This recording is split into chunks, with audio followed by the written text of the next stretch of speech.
Hello mga Kariduan Electronics. May ginawa tayo dito na amplifier at Sonra.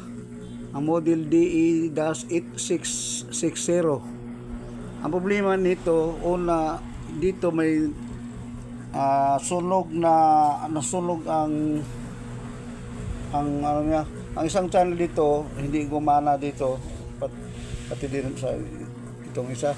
Ang una, ang napansin natin, sira ang relay. Ito ang relay, sira ito, sunog. Yan, sunog na.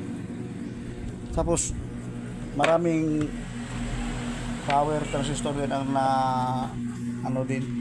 Yan, ito sira din yan, marami. At saka may ano pa, sira din ang ang resistor, ang bias resistor dito. Yan, pinalitan na natin. Ngayon na okay na ang isang channel dito. Pag ngayon sa kabila dito may isa din, may problema din dito. Iba ang problema kaysa doon sa isa. Dito walang sira na power transistor, pero hindi siya mag-click ang relay. Lagi siya naka clip dito sa bandang channel dito. Mag-clip, pag natin mag-clip lang. Ito ang isang problema. Ngayon pinalitan ko ang IC na ito. Ito ang LM347. Yan, malabo. Medyo malabo yan. Ito. Basta LM347 ito.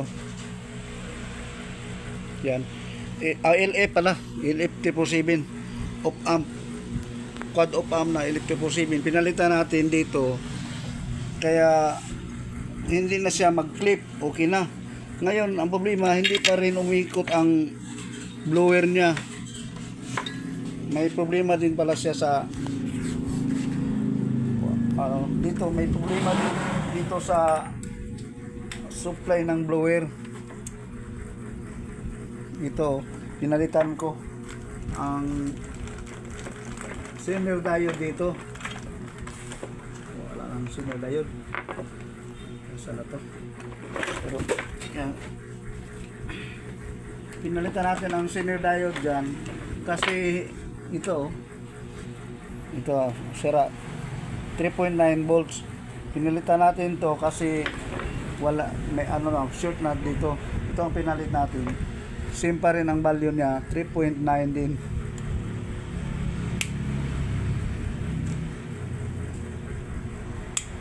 Yan.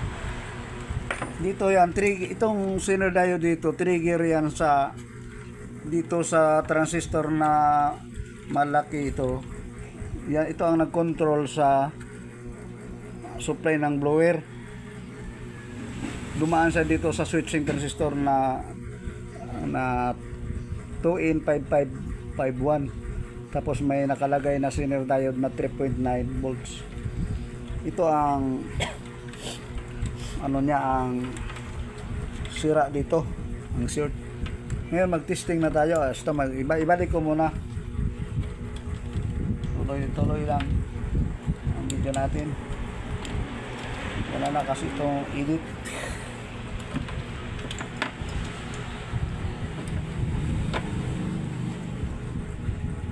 Ayan. Balik natin at tuloy lang tayo para malaman natin kung gumana na ang blower.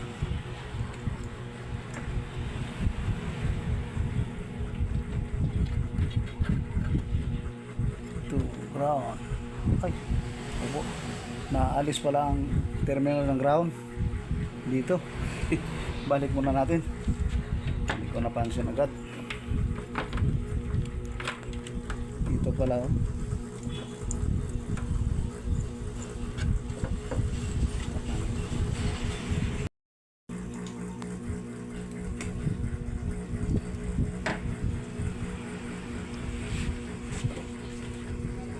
Balik muna natin ang mga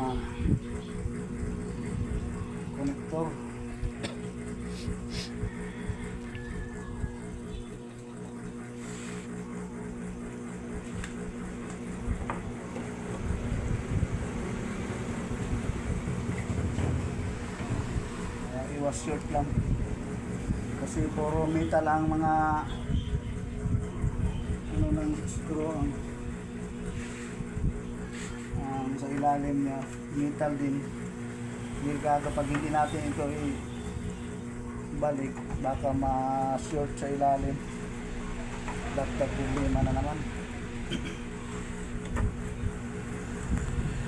Yan, ito lang muna. Ngayon mag-testing tayo. Testingan ulit natin kung umikot na ba itong blower dito. Napalitan na natin ang Zener diode na 3.9 volts. Saksak.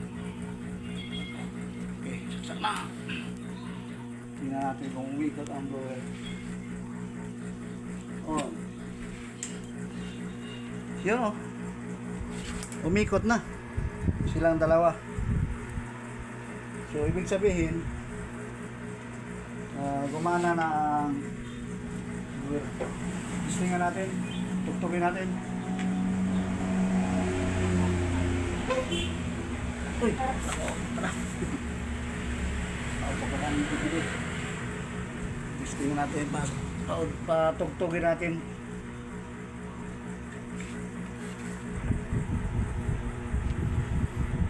Toto Sonra na DE-8660. Ayan o. Testing natin.